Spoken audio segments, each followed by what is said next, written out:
Bapak Ibu, saudara-saudara yang kasih dalam Tuhan Yesus Kristus. Sudah tidak terasa, kelihatannya kita ini sudah tidak bertemu satu dengan lain kurang lebih 2 bulanan ya. Pagi hari ini kita akan masuk dalam acara Sunday Morning Devotion. Di mana acara ini mempersiapkan kita semua yang akan mengikuti acara ibadah relay dari pusat.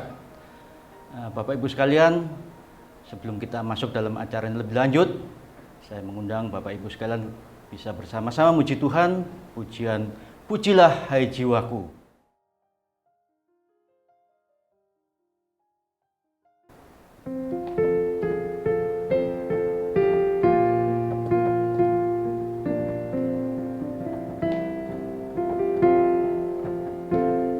Pujilah hai jiwaku akan Tuhanku, jangan lupakan anugerahnya. Dia yang mengampuni segala dosamu, sembuhkan penyakitmu. Besar anugerahnya, besarlah anugerahnya, berkelimpahan tak terduga. Besar anugerahnya. Mari kita masuk dalam doa. Bapa di surga, pada pagi yang indah ini kami sungguh bersyukur Tuhan, jikalau Tuhan sekali lagi memberikan kesempatan kepada kami semua untuk bisa mempersiapkan hati kami masing-masing untuk masuk dalam ibadah, masuki hari Sabat Tuhan. Tuhan berkatilah sertailah kami semua dalam acara Sunday Morning Devotion ini Tuhan. Di dalam nama Tuhan Yesus Kristus kami berdoa dan bersyukur. Amin. Saya persilahkan untuk Pendeta Aludin bisa melanjutkan acara ini.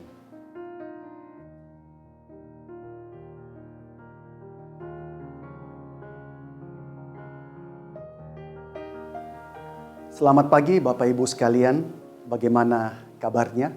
Lama sekali kita tidak jumpa. Kalau saya ingat terakhir kali kita bisa beribadah bersama-sama itu tanggal 15 Maret. Waktu itu kita masih menikmati bisa ada kebersamaan sama-sama di dalam satu ruangan dengan hati beribadah di hadapan Tuhan adalah satu keindahan bersekutu satu dengan yang lain. Dan ternyata sampai saat ini kita juga masih belum bisa untuk berkumpul kembali seperti sebelumnya. Masa-masa yang kita rindukan itu, di mana kita berjumpa satu dengan yang lain, beribadah bersama-sama. Tetapi walaupun demikian, kiranya tidak menghalangi hati kita untuk boleh datang beribadah kepada Tuhan pada hari Minggu ini. Kiranya Bapak Ibu sekalian, kita tetap boleh mempersiapkan hati untuk masuk di dalam ibadah, walau melalui streaming dari rumah masing-masing. Pagi ini kita mulai mengadakan satu Sunday Morning Devotion sehingga boleh mempersiapkan hati kita melalui pujian yang singkat, renungan yang singkat untuk kita masuk nantinya kepada ibadah melalui streaming. Saya ingin mengajak kita melihat di dalam Alkitab pernah ada orang yang dipaksa oleh keadaan dia untuk dia harus menjauh dari orang lain. Siapakah dia? Di dalam Injil Markus. Saya mau membawa Bapak Ibu merenungkan bagian ini secara singkat.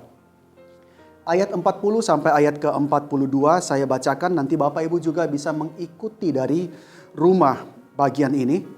Seorang yang sakit kusta datang kepada Yesus dan sambil berlutut di hadapannya, dia memohon bantuan Yesus, katanya, "Kalau engkau mau, engkau dapat mentahirkan aku." Maka tergeraklah hatinya oleh belas kasihan, lalu dia mengulurkan tangannya, menjamah orang itu dan berkata kepadanya, "Aku mau, jadilah engkau tahir."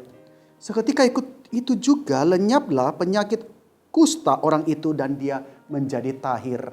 Bapak Ibu sekalian, sebelum kita takut ditulari atau takut menularkan kepada orang lain, 2000 tahun yang lalu, ribuan tahun yang lalu, sudah ada orang yang harus menjauh daripada komunitas, yaitu orang-orang kusta.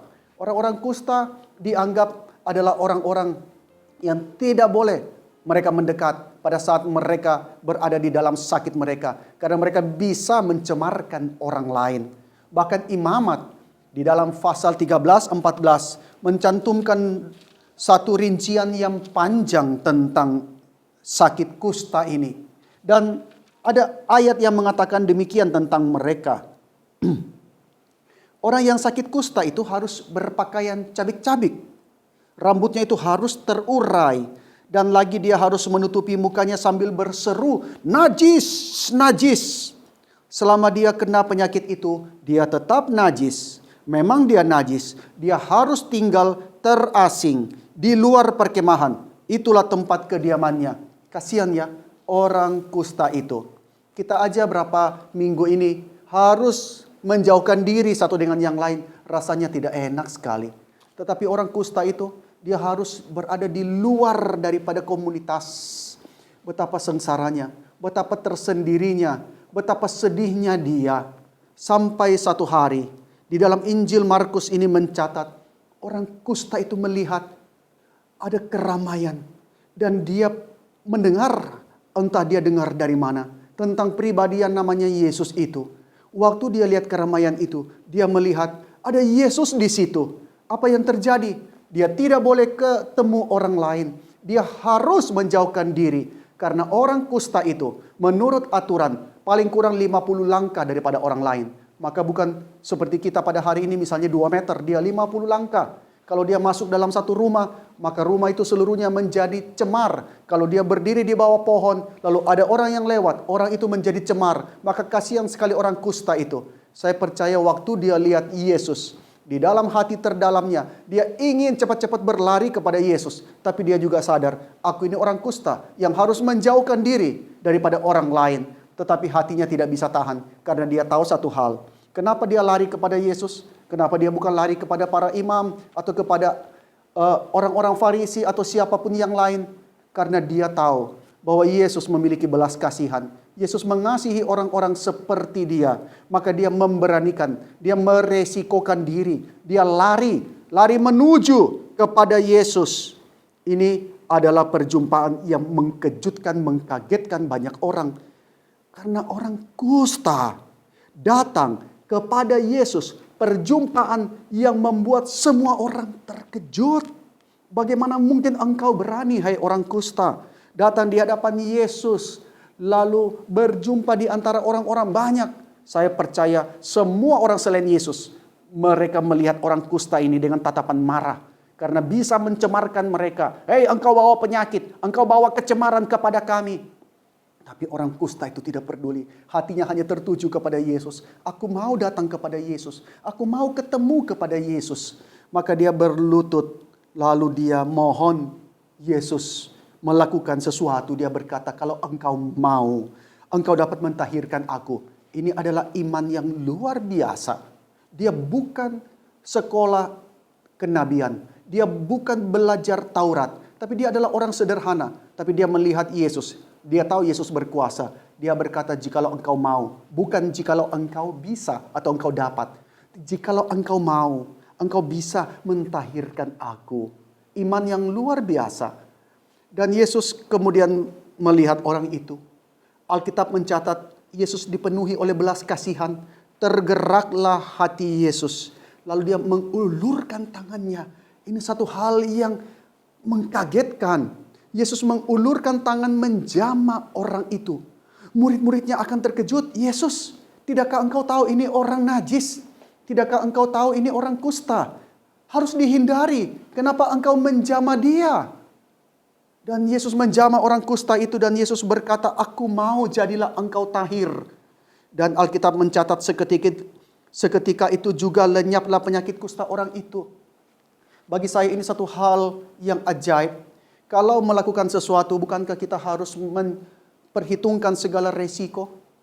Kalau kita dalam posisi Yesus, bukankah jauh lebih baik menyembuhkan dulu, lalu menjamah orang itu? Tapi Yesus tidak. Yesus meresikokan diri. Dia mengulurkan tangan, menjamah orang itu sebelum menyembuhkannya. Bukankah itu akan menajiskan dia? Tapi Yesus dengan belas kasihannya, dia tahu kebutuhan terdalam dari orang itu.